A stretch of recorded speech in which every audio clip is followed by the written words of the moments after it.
بسم اللہ الرحمن الرحیم۔ السلام علیکم ورحمۃ اللہ وبرکاتہ۔ آج کی اس ویڈیو میں اپنے تمام دیکھنے اور سننے والے ناظرین کے لیے دعا کرتا ہوں کہ اللہ پاک آپ سب کی مشکلات کو آسان فرمائے، آپ کی پریشانیوں کو دور فرمائے، آپ کے رزق میں اضافہ عطا فرمائے، رزق میں برکتیں پیدا فرمائے اور گھروں میں ہونے والے لڑائی جھگڑوں سے آپ کو ہمیشہ کے لیے محفوظ رکھے۔ اور آج کا جو عمل میں آپ لوگوں کے لیے لے کر حاضر ہوا ہوں، یہ میری تمام بہنوں کے لیے، عورتوں کے لیے ہے۔ اگر وہ آج کا یہ عمل کر لیں تو انشاءاللہ پھر دیکھیں کہ آپ کے گھر میں برکتیں ہی برکتیں پیدا ہونا شروع ہو جائیں گی اور ہر طرح کی مشکلات آسان ہو جائیں گی۔ لیکن اس سے پہلے آپ لوگوں سے گزارش ہے کہ چینل کو سبسکرائب کر لیں اور ساتھ بیل آئیکن والے بٹن کو لازمی پریس کر لیں۔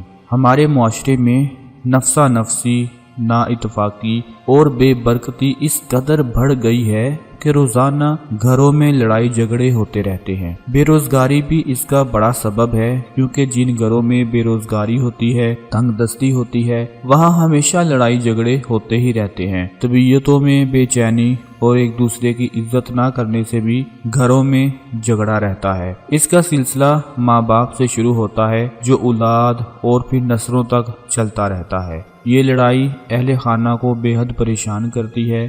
گلی محلے میں، رشتہ داروں میں، سب لوگوں میں یہ پریشانی کا باعث بن جاتی ہے، اور شیطان ایسے گھروں کو اپنا پسندیدہ ٹھکانہ بنائے رکھتا ہے جن گھروں میں لڑائی جھگڑے ہوتے رہتے ہیں۔ خاص کر شیطان اس وقت زیادہ خوش ہوتا ہے جب میاں بیوی کے درمیان چھوٹی سے چھوٹی بات پر ناراضگی پیدا ہو جائے، لڑائی جھگڑے پیدا ہو جائیں، تو شیطان اس وقت بہت زیادہ خوش ہوتا ہے۔ اللہ پاک نے میرے اور آپ کے پیارے نبی حضرت محمد مصطفیٰ صلی اللہ علیہ وآلہ وسلم سے فرمایا کہ میرے بندوں سے کہہ دیجئے کہ زبان سے ایسی بات کہا کریں جو بہترین ہو، جو خوبصورت ہو۔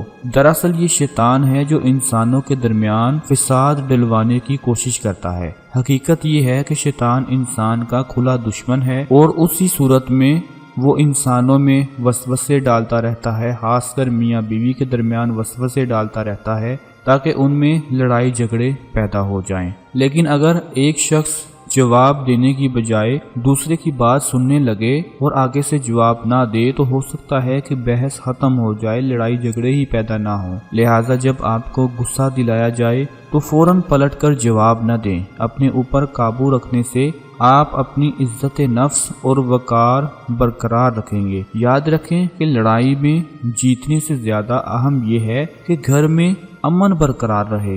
دوسرے کی بات کو دھیان سے سنیں، اس کی بات نہ کاٹیں اور نہ ہی پہلے سے اس کے بارے میں اپنی رائے قائم کریں۔ اس طرح غصے کی آگ بجھ سکتی ہے اور گھر میں دوبارہ سے امن قائم ہو سکتا ہے۔ دوسرے کی نیت پر شک کرنے کی بجائے اس کے احساسات کو سمجھنے کی کوشش کریں۔ یہ نہ سوچیں کہ اس نے یہ جھگڑا آپ کو تکلیف پہنچانے کی نیت سے شروع کیا ہے۔ شاید اس کے منہ سے تلخ باتیں بلا سوچے سمجھے نکل گئی ہوں۔ اگر آپ کو اپنے غصے کو قابو میں رکھنا مشکل لگ رہا ہے تو نرمی سے معذرت کر کے تھوڑی دیر کے لیے باہر چلے جائیں۔ شاید آپ دوسرے کمرے میں بھی جا سکتے ہیں یا پھر باہر جا سکتے ہیں، جس کی وجہ سے آپ کا غصہ ٹھنڈا ہونا شروع ہو جائے۔ جب گھر میں ایسی صورتحال پیدا ہو جائے تو پھر آپ اللہ پاک سے دعا کریں کہ وہ آپ کے لیے آسانیاں پیدا فرما دے، تاکہ ایسا کرنے سے نہ تو آپ کو تکلیف ہو اور نہ ہی آپ کے گھر والوں کو تکلیف ہو۔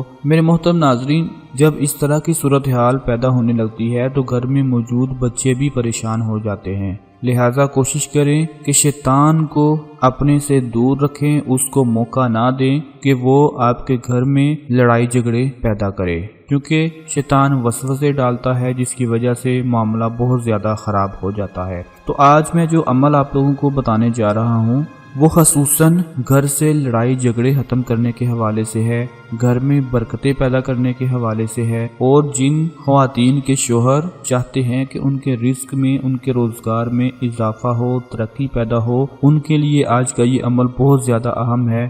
اور ہر طرح کی گھر سے پریشانیوں کو ختم کرنے کے لیے آج کا یہ عمل بہت ہی زیادہ اہم ثابت ہونے والا ہے۔ آپ لوگوں نے کرنا کیا ہے میری محترم بہنیں خواتین، کہ جب آپ سحری کے وقت اٹھیں، کھانا بنانے کے لیے، سحری کا انتظام کرنے کے لیے اٹھیں، تو سب سے پہلے آپ نے وضو کرنا ہے۔ یعنی جب سحری کا انتظام کرنا ہے، سحری بنانا شروع کرنا ہے، تو اس سے پہلے صرف ہاتھ منہ نہیں دھو لینا، آپ نے باقاعدہ وضو کرنا ہے۔ اور وضو کرنے کے بعد سحری کا کھانا بنانے سے لے کر جب تک سحری کا کھانا پک نہ جائے، جب تک سحری کا انتظام مکمل نہ ہو جائے، دسترخوان نہ لگ جائے، تب تک آپ نے اللہ پاک کا ایک اسم مبارک ہے یا رشید، اللہ پاک کا ایک بہت ہی پیارا اسم مبارک ہے یا رشید، آپ نے اس اسم مبارک کو پڑھتے رہنا ہے، اس کا ورد کرتے رہنا ہے، اس کا ذکر کرتے رہنا ہے۔ کب تک کرتے رہنا ہے؟ دوبارہ سے نوٹ فرما لیں کہ جب آپ سحری کا انتظام کرنے لگیں، سحری کا کھانا بنانا شروع کریں، تب سے آپ نے اس کا ورد شروع کر دینا ہے، اور جب تک سحری تیار نہ ہو جائے، کھانا وغیرہ پک نہ جائے، اس وقت تک آپ نے اس کا ورد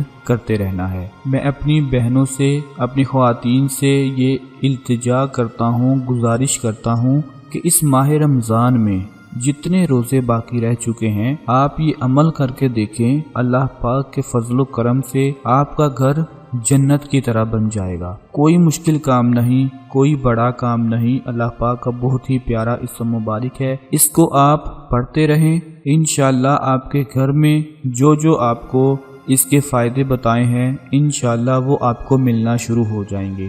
بہت ہی پیارا اسم مبارک ہے، اس کو آپ لوگوں نے خود بھی کرنا ہے اور اپنے تمام دوسرے رشتہ داروں، بہنوں کے ساتھ لازمی شیئر کرنا ہے، ان کو بھی بتانا ہے، تاکہ آپ کے ساتھ ساتھ ان سب کو بھی فائدہ حاصل ہوتا رہے۔ میں دعا کرتا ہوں کہ اللہ پاک آپ کے گھروں میں کروڑوں رحمتیں، برکتیں عطا فرمائے اور آپ کی پریشانیوں کو دور فرمائے۔ اپنا بہت سارا خیال رکھیے گا، اپنی دعاؤں میں یاد رکھیے گا۔ اللہ حافظ۔